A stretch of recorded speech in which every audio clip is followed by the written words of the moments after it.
and think that you are looking at a tiny fraction of the Milky Way galaxy. And according to the latest, highest estimate, there are about 2 trillion galaxies in the universe, and that what we see and experience is a tiny band of frequency called visible light, which is so tiny it's almost laughable. Everything else that exists beyond it, our TV channel, if you like, is unseen to us. Now tell me that humans are the only form of life that we call intelligent life, when we're living on a planet which, according to mainstream science, is the equivalent, compared with the size of the universe, of a billionth of a pinhead. In other words, the idea that we are alone is insane. I hope you're enjoying the podcast. It's with my sponsor, Shopify. When I started this podcast, there were a lot of things I had to figure out on my own. Algorithms, guest booking, marketing. I was a bit naive about what was involved, and as you get deeper into it, it starts to overwhelm your life. Finding the right tool that not only helps you out, but simplifies everything can be such a game changer. For millions of businesses, that tool is Shopify. Shopify is the commerce platform behind millions of businesses around the world, from household names like Mattel and Gymshark to brands just getting started, such as my co-host Ron's Pokemon business. Get started with your own design studio of hundreds of ready-to-use templates. Shopify helps you build a beautiful online store to match your brand style. Accelerate your content creation. Shopify is packed with helpful AI tools that write product descriptions, page headlines, and even enhance your product photography.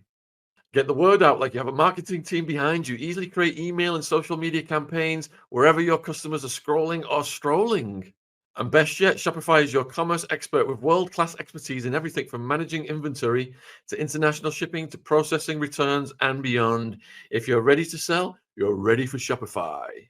Turn your big business idea into with Shopify on your side. Sign up for your $1 per month trial and start selling today at shopify.co.uk/Shaun, SHAUN.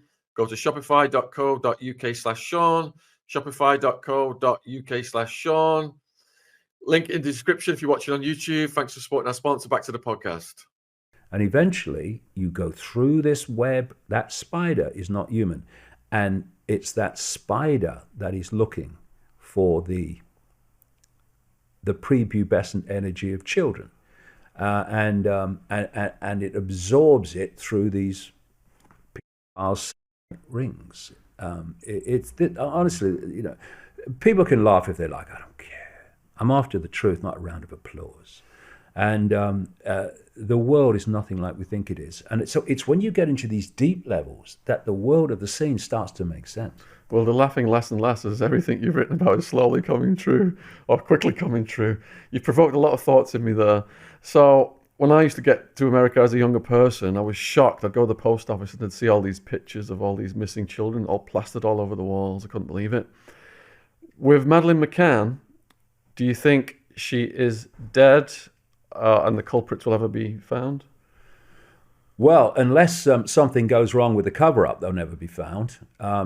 I mean, the rings are very, very efficient in the way they work. They are well honed. They have their backs watched. I mean, you look at that story, and it's not impossible that Madeleine McCann is actually connected to Belgium. Belgium is an extraordinary centre for pedophilia, as is Britain. And there was the Dutro child abuser who went to jail for it, and he was They found kids in like a cage, a dungeon that he was keeping, and that was Belgium's Jimmy Savile. It opened the door, and it was leading. Of course, it was leading. It always leads to the upper echelon of society in Belgium. And the guy, the genuine investigator. See, there was a genuine investigator of the pedophile and child abuse in Jersey, and because he was genuine, and he was being supported by his chief of police, who was also genuine, they got rid of him. And they got rid of this investigator in Belgium who was genuine, and he was starting to get closer and closer to the big fish. So they get rid of him, and people come in, and suddenly it's all shut down, which happened in Jersey and it happened in Belgium. So these things are everywhere. So, and what they do is another thing, that the scale of it and the organization of it is extraordinary. They steal children to order. They will be asked for a child, maybe blue-eyed and blonde-haired with certain characteristics. They will then scan society looking for that child that meets those criteria of the client. And then they will steal them. I've met people who've been in mind control projects in America. I met one in California once, and she'd come out of it, but there were kids running around in the room, and she says, every time I see kids running around, she says, my heart goes, because if I was doing what I did before, she was doing it under my control, any of those kids, I'd have them away, and you never see them again. One of the things they do is they'll have a van, or a white van, or a van, and they'll sit there. And they'll just wait for the child to be far enough away from parental help or whatever, in the back of the van and away. Or they might even just sit there in the van. The man moves, so there's no one, or a van drove away. And then they drive it away. And those kids are never seen again. They're tricked or whatever. And most of them end up dead.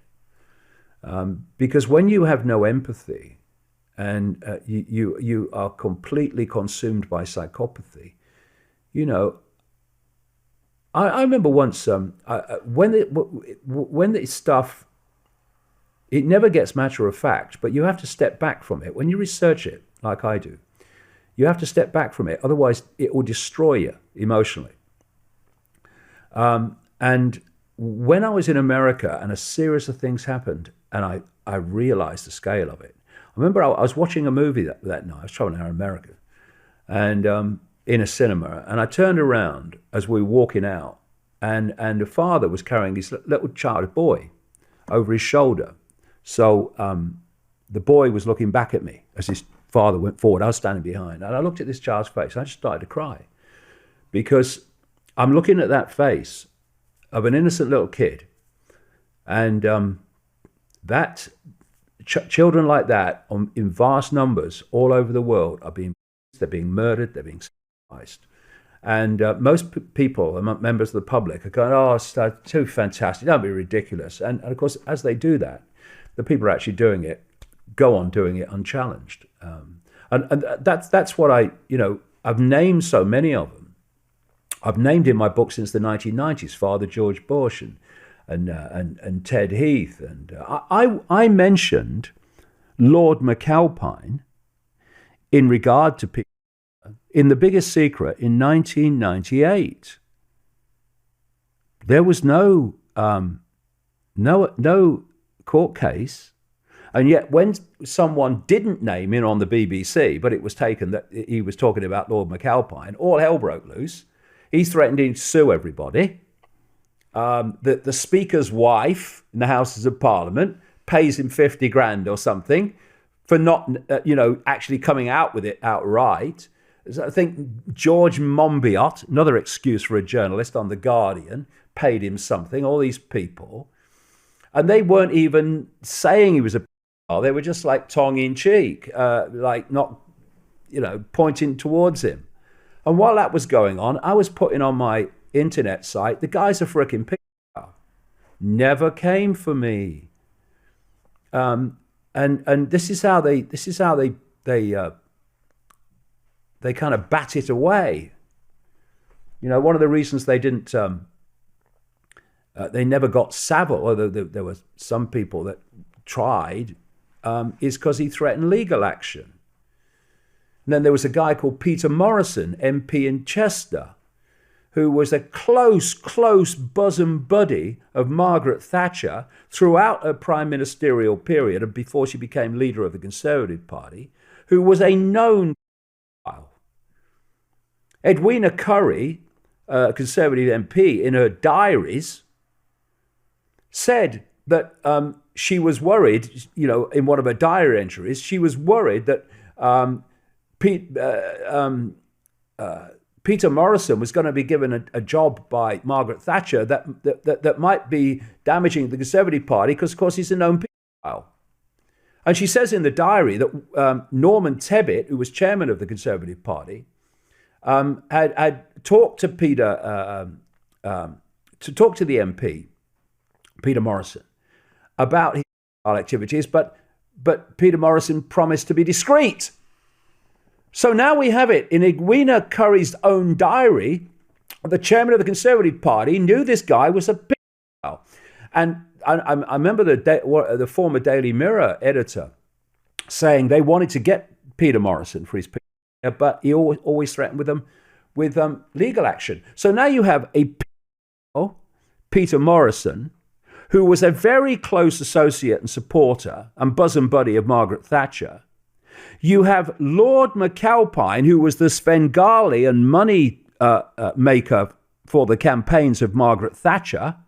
And you had Margaret Thatcher, who was a close friend of Jimmy Savile, who was a close friend of the British royal family.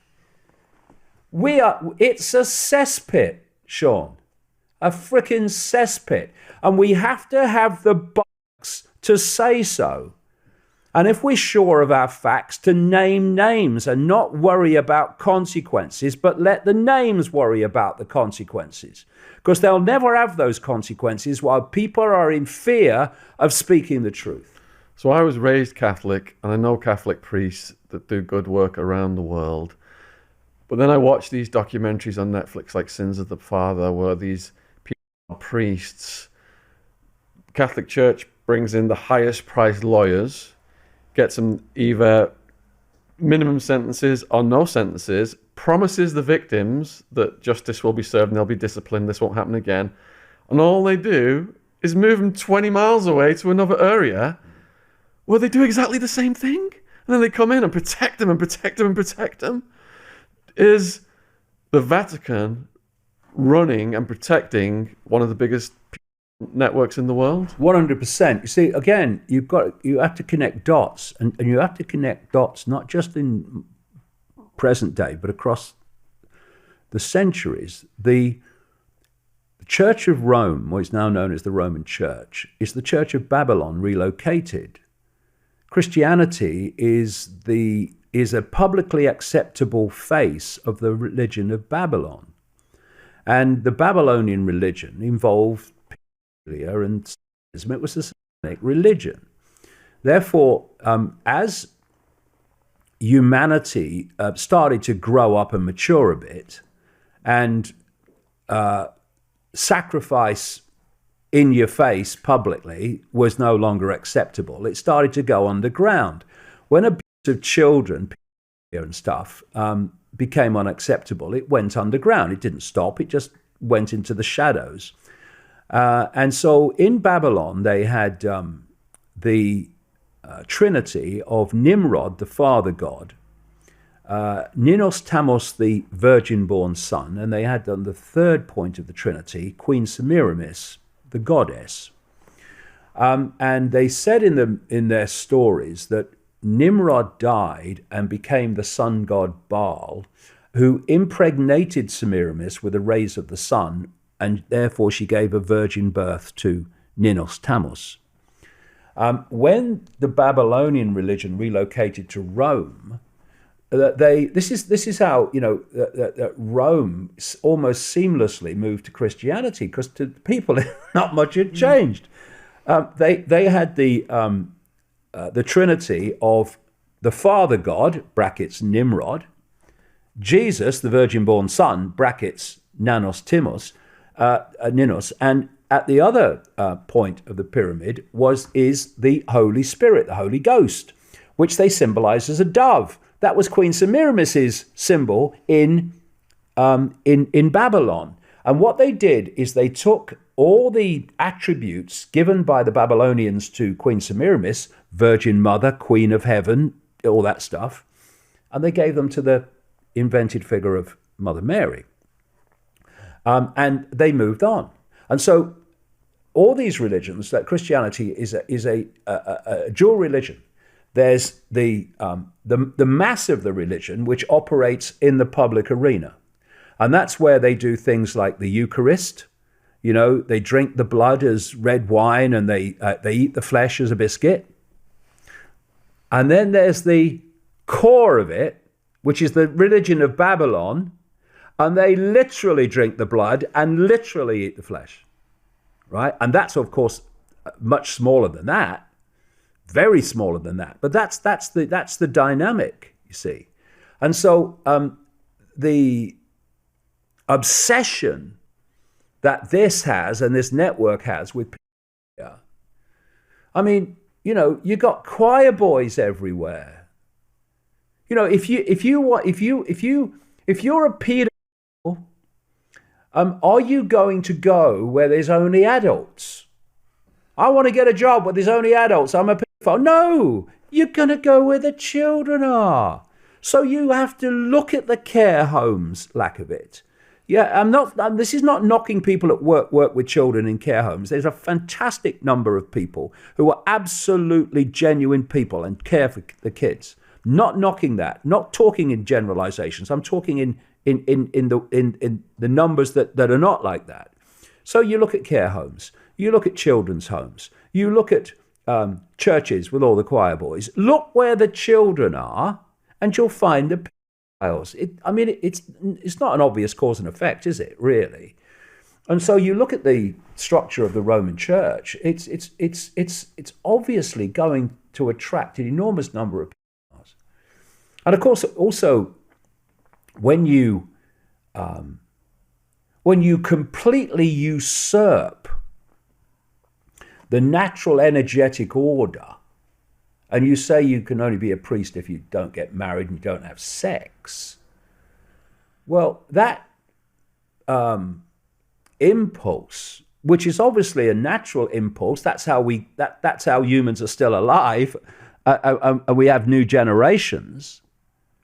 Well, it's going to express itself in distorted ways, and not the ways that it would normally express itself. That's not to excuse it. My God, I'm the last person in the world that would excuse it. I've spent decades uncovering it, but that too is part of how this stuff manifests.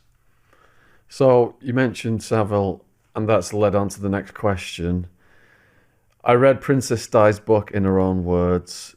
You said about him having access to all of the inner royal circle. When Di and Charles were going through friction, he was brought in as the marriage guidance counselor. Absolutely. And Diana wrote in a book that she found him creepy, and she was wondering why he was there as well. Yeah, well, this lady who's Diana's friend, she told me that story. What would it be? 1997, I think she told me the story. It was after Diana died, and she mentioned that what do you mean? Diana was saying, what do you mean? He's coming in as a go-between. What? Now, where was all this when Savile was revealed for what he was? Why wasn't Prince Charles sat and questioned about his relationship with Savile and what he knew? Because he had to know. Don't tell me you didn't know Charlie, you bloody liar. Of course he knew. So why is he still standing in line to be the next king and not standing in line for the next slop out? Why? Because the establishment looks after its own. Wasn't one of the royals caught up with the Lolita Express, the island, the investment banker? Prince Andrew. Yeah. Yeah, Epstein. Epstein, that's it, yeah. Yeah, the little black book, which Blair was in and Trump was in. Clinton. And the people plane of Epstein, which Bill Clinton took many rides in. Yeah, oh yeah. Honestly, if people only knew the scale of what goes on in the world, they would see the world through very different eyes. Because the world is not what that frickin' thing in the corner tells you. It's not what the internet giants tell you. It's what's actually happening, and that's what they don't want to tell you. What flabbergasted me the most in Di's book, in her own words, was she wrote that she'd sent a letter to her lawyer saying that she thought Charles was going to have her killed, possibly by a car accident. So who do you think killed Di and why? And was she pregnant? Well, I don't know if she was pregnant, but I think that whole story was full of holes and full of propaganda rather than truth. But you mentioned the letter. The friend of Diana, she was a alternative healer at what was then called, still there, the Hope Clinic near Regent's Park. Hope you're enjoying the podcast. It's worth my sponsor. Before I locked Jen down with baby Ziggy, her ideal man was a rugby player with thick, dark hair. And before he trapped me with Stockholm Syndrome, that was my dream. But look what I've ended up with, guys. Lucky me. As a young man, I went from having a George Michael quiff to looking like Moby overnight. So I understand the depression you go through. If only they'd had manual hair service back then, which is revolutionizing hair loss treatment by combining science, tech, and medical expertise to deliver personalized, cutting-edge treatment plans.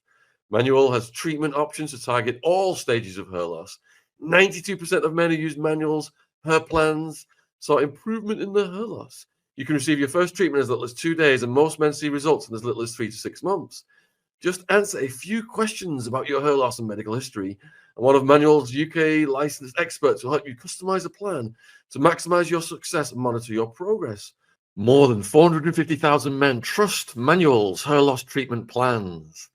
Go right now to manual.co/Shaun, SHAUN, to get started. And when you do, you'll get 55% off your first order.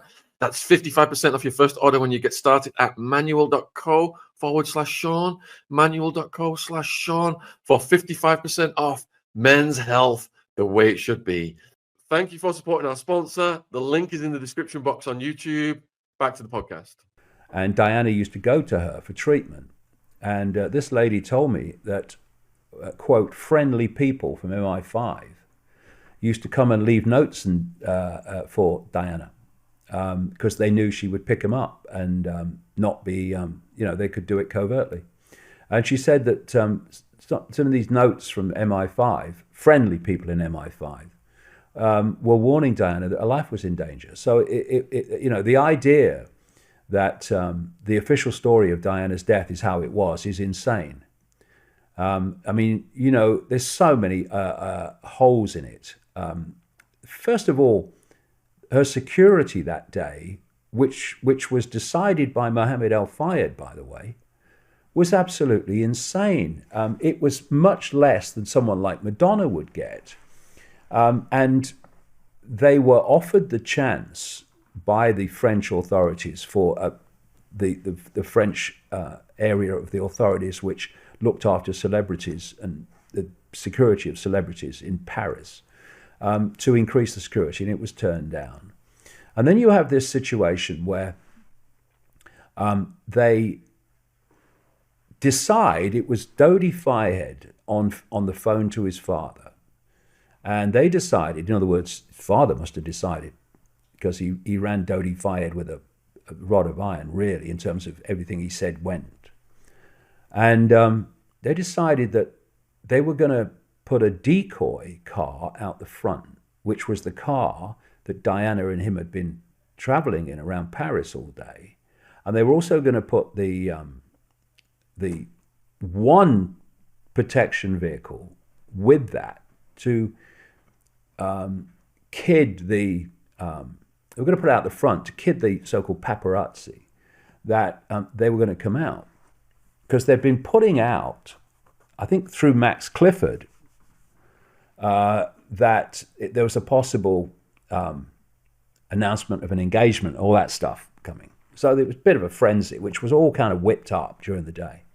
And the other plan was that another car would be brought out the back, and they would go to Dodi Fayed's flat next to the Arc de Triomphe in that car, and that Henri Paul, the security guy at the Ritz Hotel, would be pulled back in from wherever he was. He disappeared for 3 hours. No one seems to know where he went, to drive the car.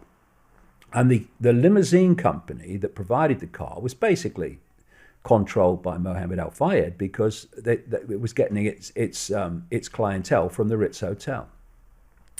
This car had been stolen some time before, had a few things ripped out of it. I think the wheels disappeared, and then it was kind of out of action, and stuff was done on it and repaired. And then this was the car that turned up. Now, when you talk to security people, they say the idea of bringing a new car into a situation, there you go, late at night, which had been not checked at all, there could have been a bomb in it, there could have been anything in it, was ridiculous and insane. So they now get in the car. They could have stayed the night at the Ritz Hotel if they were worried about the paparazzi. I mean, Al Fayed did bloody own it, or at least in theory. And then, so Henri Paul gets in the car and he drives. Now, what you do, because I went to Paris, I walked the route twice. When I was researching The Biggest Secret, I walked the route twice. You come out the back of the Ritz Hotel and you come down to a street, you turn right, and eventually you come to the Place de la Concorde, which has a big obelisk in the middle of it, which is all secret society, Freemasonic, Egyptian stuff. It's actually an original ancient Egyptian obelisk. And then you turn right in the middle of the square and you go up the Champs-Élysées, and there's his flat. And that, because they'd been to his flat a couple of times that day, and that's the route they took. When they were coming to the Ritz Hotel, they came down the Champs-Élysées, onto the Place de la Concorde, up that street, bang, Ritz Hotel. No, Henri Paul goes past the Champs-Élysées on the Place de la Concorde and turns right onto a fast motorway, which, if you look at the map, here's the Ritz Hotel, there's his flat there. This is the route you take that Henri Paul took to go through the Pont d'Arme tunnel. He's going away from the flat, and he's going away apparently at high speed, and he hits the 13th pillar. There's 17 traffic cameras on the road between the Ritz Hotel and the Pont d'Arme tunnel, including one right on the top looking down over the entrance. Saw it myself, took a picture of it. Everyone wasn't working in the period that car made that journey. Then there was a guy sitting on a bench near the Arc de Triomphe, which is just across the river from the Pont d'Arme tunnel where she died, or where the crash happened. And he's one of these guys that loves to listen into police frequencies, police transmissions. He didn't know until he got home, but in that same period, the traffic cameras weren't working. All police frequencies went down in the central Paris. Silence. And he said when they came back, there were so many people trying to talk at the same time. He's never heard any chaos like it. And so the car crashes. And another thing, a guy called Rhys Jones, who's the security guard in the front seat. When you're a security guard in those situations, you don't put a seatbelt on because you want to be able to react very quickly. This is what security people say is the normal procedure. So he starts off in the car from the Ritz. He hasn't got a seatbelt on, and neither have Dodi Fayed and Diana. And then there was a photographer called Romond Rat, who caught up with the car at the Place de la Concorde at the lights, and managed to get a picture. Rhys Jones' seatbelt's still not on. Neither is Diana's and neither is Dodi Fayed's. Literally at the speed they was going, a minute, 90 seconds down the road, when they crashed, Rhys Jones had his seatbelt on. But they didn't. Now, if you're a security guard, A, why are you putting the seatbelt on? Something must be going wrong. And secondly, why have you turned